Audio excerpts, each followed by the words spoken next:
My professor was in my house off campus when I kissed him. We were sitting in my kitchen. My roommates were at the library, studying for exams.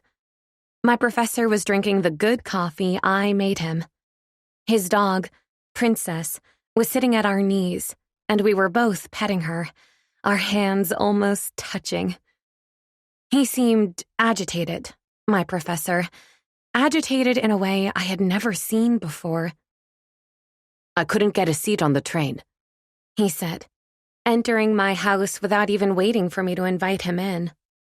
Princess bounding in with him, wagging her tail. He'd accepted the cup of coffee I'd offered him, nodding as I poured in the half and half. "There were open seats, several, but no one would make room for me." "Why not?" I asked. "Because of my skin color, of course," he said bitterly.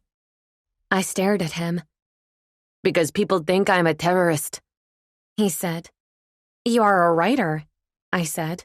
"A famous novelist." My professor shook his head. "I had to ask the conductor to ask a woman to remove her bags. The trip takes over an hour. I was not going to stand.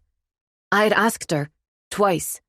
I knew I should just move on, but I was tired. I am tired today.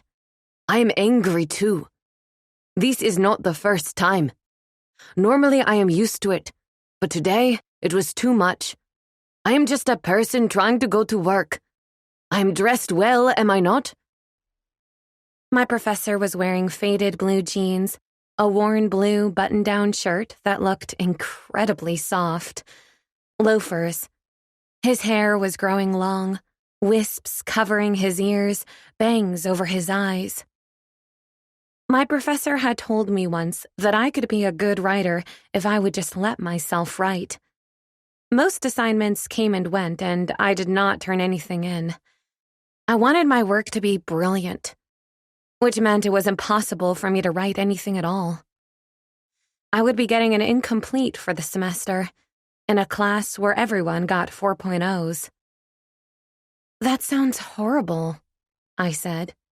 "She sounds like a horrible woman." "I am sure she doesn't think of herself that way. I am sure she gives money to Planned Parenthood and votes Democrat. She doesn't even know she is racist.